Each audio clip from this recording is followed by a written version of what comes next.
I started in 1994 as the Director of Victim Support and Special Services. 2 years in victim support, I became Chief of the Penn Police Department, and then for the last 12 years I've been Vice President for Public Safety, and basically my job is to oversee the 176 men and women of the Division of Public Safety. Well, I think the biggest gender impact was when I took the challenge to become one of the first 100 women in 1976 to work street patrol in the Philadelphia Police Department.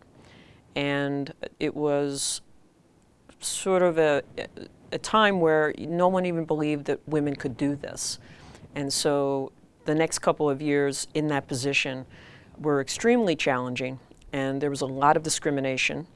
There were roadblocks and obstacles every inch of the way, and all of the 100 women band together to overcome these obstacles and challenges so that we could prevail, and thankfully we did, and today there are thousands of Philadelphia Police Department women officers. My gender at Penn and how it impacted me versus, let's say, my earlier career in the Philadelphia Police. First off, I battled for 18 years in the Philadelphia Police. It didn't end the first couple of years. As I went up the ranks, I was always the first woman this and the first woman that. And so when I came to Penn, I expected that I would probably have to battle more, and I didn't feel I had to battle that much. Even with the police department as being chief of police, I made a lot of changes, but I never felt it was, in that particular case, that it was, you know, if people didn't like me, it wasn't so much because I was a woman. They didn't like me because I was a tough administrator. And it helped, I think, that we had a woman president. Both my first president was a woman, Judy Roden, and obviously my current president is a woman, Amy Gutman. And I think with women presidents, I just feel that Penn is very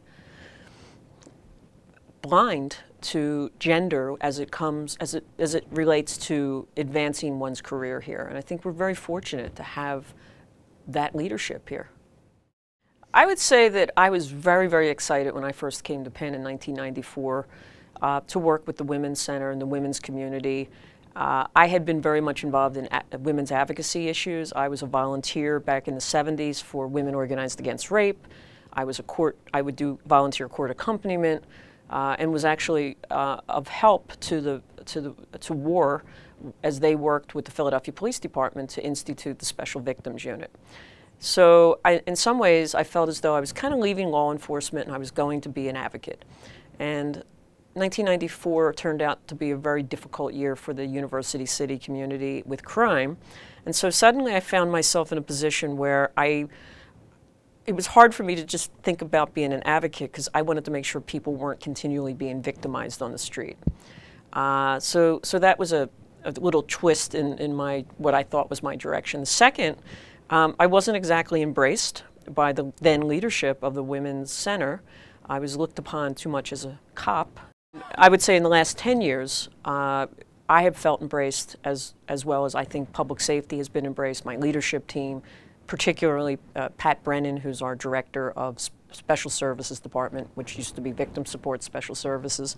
And we have a great relationship, and I think we're so much stronger together because we have the same issues that we're working on, and we do it a little bit different maybe, but at the same time the synergies are much more in line today than they were 20 years ago. I think feminism is really women taking care of women. I think it's a very different idea today than it was 20 years ago or 30 years ago, where women had to fight for everything, and it's evolved. And there are still things that can happen to women that can't happen to men. There are still glass ceilings. There are still blocked doors, and so it's not as though we're done. The Penn Women's Center is a safe haven for women and men. It is a voice for the community, and it is a place that can really be the conscience of the University of Pennsylvania as it relates to equality and women's issues.